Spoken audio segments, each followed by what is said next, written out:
ওই বেটারা দাঁড়া, দাঁড়া বলছি দাঁড়া, তোদের তিনটাকে আমি শিকার করব আজকে।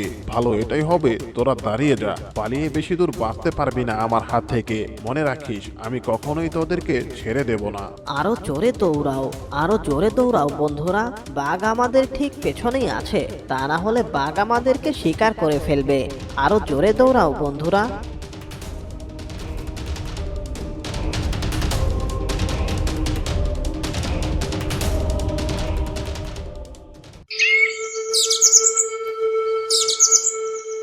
জঙ্গলের মাঠে তিন বন্ধু ঘাস খাচ্ছিল।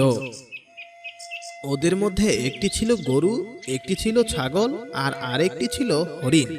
এরা তিনজন একে অপরের অত্যন্ত প্রিয় বন্ধু ছিল। শোনো বন্ধুরা, তোমাদের কি ঘাস খাওয়া হয়েছে? তোমাদের কি পেট ভরেছে? তোমাদের সবারই যদি পেট ভরে থাকে তাহলে চলো আমরা এখনই সময় থাকতে নিরাপদ আশ্রয়ে চলে যাই, কারণ বেশিক্ষণ এই মাঠে ঘাস খাওয়াটা নিরাপদ নয়। না বন্ধু, আমার এখনো পুরোপুরি পেটটা ভরেনি, আমি আরো কিছুটা ঘাস খেতে চাই। আর আমরা তিনজন একসাথে থাকলে কোনো বিপদই আমাদের কিছুই করতে পারবে না, আমরা তিনজন একসাথেই মোকাবেলা করতে পারবো। তুমি সেটা ঠিকই বলেছো বন্ধু ছাগল, কিন্তু আমরা বাঘ সিংহর হাত থেকে কিছুতেই রেহাই পাবো না, কারণ ওরা হচ্ছে জঙ্গলের সবচেয়ে শক্তিশালী আর বড় শিকারী। আমরা দল ধরে আক্রমণ করলেও ওর সাথে পেরে উঠবো না, তাই আমাদেরকে অনেক সাবধানে থাকতে হবে। হ্যাঁ বন্ধু, তুমি একদম ঠিক কথাই বলেছো, বড় শিকারীরা আসলে আমরা ওদের সাথে টিকতে পারবো না। তাই তো এখন বেলা থাকতে তাড়াতাড়ি ঘাস খেয়ে এখান থেকে চলে যাওয়াটাই বুদ্ধিমানের কাজ। নাও, তোমার যখন এখনো পেট ভরেনি তখন তুমি জলদি জলদি খাও, তোমার সাথে আমরাও কিছুটা ঘাস খেয়ে নিই, তারপর আমরা চলে যাব নিরাপদ আশ্রয়ে। গরুর এরকম কথা শুনে সবাই তাড়াতাড়ি ঘাস খেতে শুরু করলো।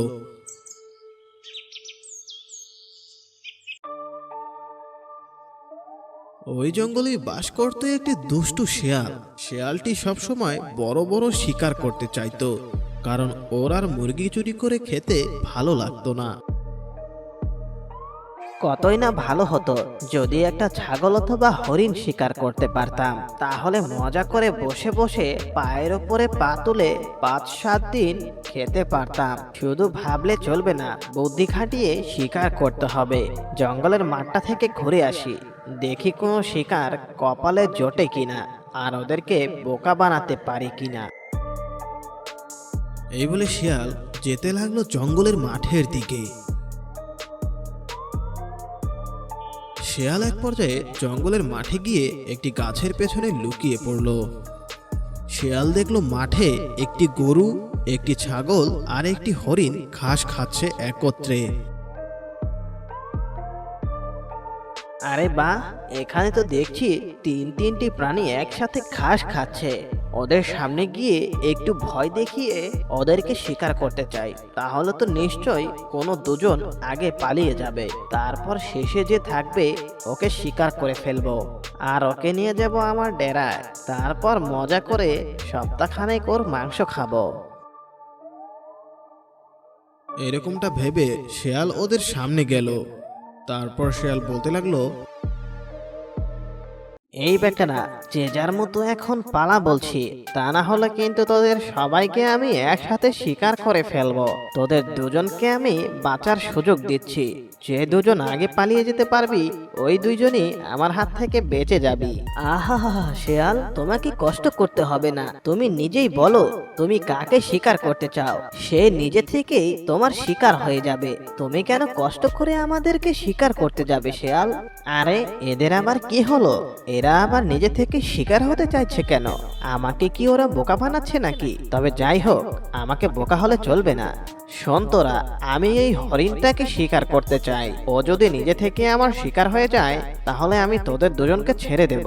ও আচ্ছা, তুমি তাহলে হরিণকে শিকার করতে চাও? কেন, আমি কি দোষ করলাম? আমাকে আগে শিকার করো, আমার শরীরে অনেক মাংস আছে, আমাকে খেয়ে তুমি বেশি মজা পাবে শেয়াল। আরে না, আমার শুধু ওই হরিণটাকেই শিকার করতে ইচ্ছে করছে। হরিণের মাংসই আমি খেতে চাই। তুই তো একটা ছাগল, তোকে আমি খাবো না, আমি খাবো হরিণকে। কি বললি বেটা? আমি থাকতে তুই আমার বন্ধু হরিণকে শিকার করতে চাস? তোর এত বড় সাহস! তোর যদি সাহস থাকে তবে আমাকে শিকার কর, আর তা না হলে এক্ষুনি পালিয়ে যায় এখান থেকে। নয়তো আমরা তিনজন তিন দিক থেকে তোকে ঘিরে ধরবো, তারপর তোকে শিং দিয়ে গুঁতো দিয়ে ফুটো করে ফেলবো। আরে এ তো দেখা যায় আমি ভুল জায়গায় চলে এসেছি। এখান থেকে চলে যাওয়াটাই মঙ্গলের কাজ হবে। আর কিছু না বলে শিয়াল সেখান থেকে চুপচাপ চলে যায়।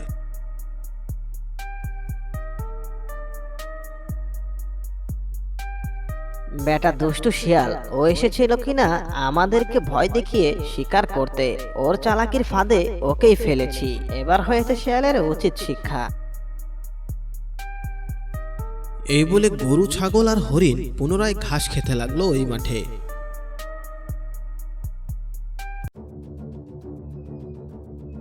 শিয়াল নিজের ডেরায় গিয়ে ভাবলো, এই তিনটাকে ছে কিছুতেই ছাড়বে না।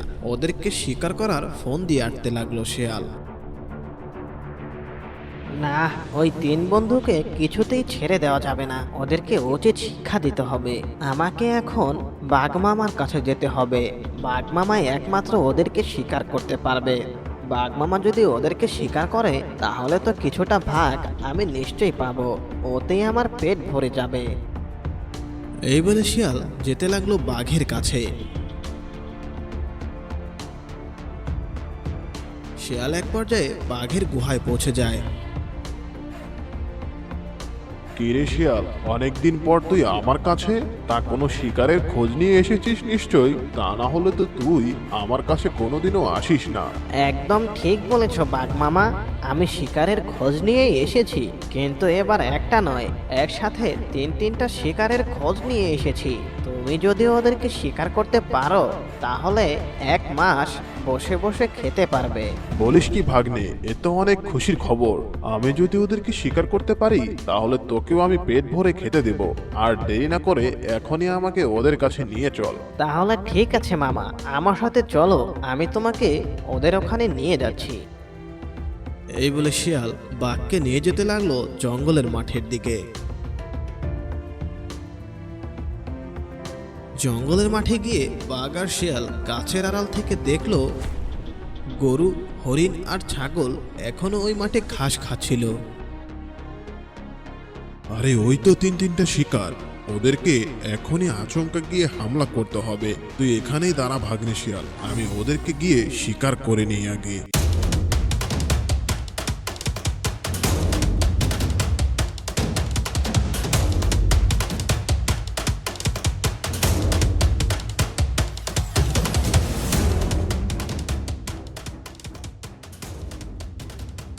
ওই বেটারা দাঁড়া, দাঁড়া বলছি দাঁড়া। তোদের তিনটাকে আমি শিকার করব আজকে। ভালো এটাই হবে, তোরা দাঁড়িয়ে যা। পালিয়ে বেশি দূর বাঁচতে পারবি না আমার হাত থেকে। মনে রাখিস, আমি কখনোই তোদেরকে ছেড়ে দেব না। আরো জোরে দৌড়াও, আরো জোরে দৌড়াও বন্ধুরা। বাঘ আমাদের ঠিক পেছনেই আছে, তা না হলে বাঘ আমাদেরকে শিকার করে ফেলবে। আরো জোরে দৌড়াও বন্ধুরা।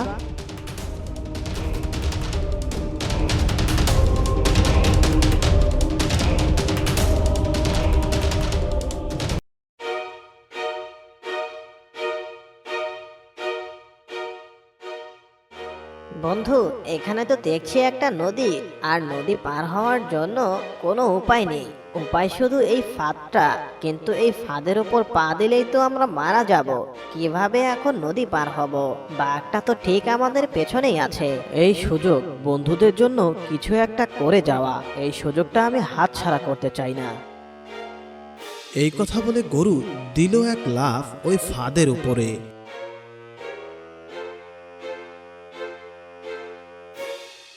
বন্ধু, এটা তুমি কি করলে? তুমি কেন ওই ফাঁদের ওপর লাফ দিলে বন্ধু? তুমি তো এখন মারা যাবে।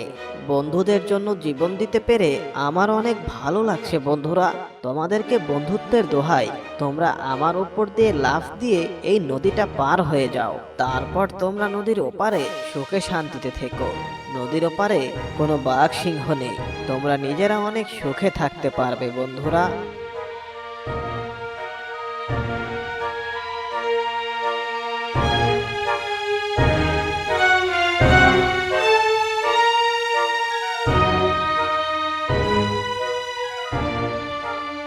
গরুর এরকম কথা শুনে হরিণ আর ছাগল লাফ দিয়ে নদী পার হয়ে গেল। এরপর গরু বন্ধুদের সামনে নিজের জীবন ত্যাগ করলো। এরপর হরিণ আর ছাগল নিজেদের বন্ধুর প্রতি শ্রদ্ধা জানিয়ে সেখান থেকে পালিয়ে গেল। কিছুক্ষণ পরেই সেখানে সেই দুষ্টু বাঘটি এসে হাজির হলো। আরে এই বোকা গরুটা তো দেখছি এই ফাঁদের উপরে পড়ে মারা গেছে, আর ছাগল আর হরিণ চলে গেছে ওই পারে। ওই ছাগল আর হরিণকে কে বাঁচাবে? এই গরুর উপর দিয়ে লাফ দিয়ে আমিও পার হয়ে যাই। এই বলে বোকা বাঘ গরুর উপর লাফ দিল। বোকা বাঘের শরীর অনেক ভারী হয়ে যাওয়ার কারণে বাঘও ওই ফাঁদে আটকা পড়ে গেল।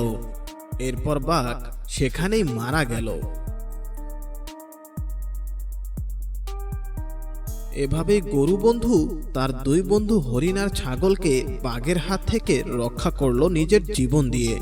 এটি হচ্ছে আসল বন্ধুত্ব। তো বন্ধুরা, কেমন লাগলো আজকের গল্পটি তা অবশ্যই আমাদেরকে জানিয়ে দিও। আর এই গল্পটি শেয়ার করতে ভুলবে না কিন্তু তুমি তোমার বন্ধুদের কাছে, যারা তোমার প্রকৃত বন্ধু।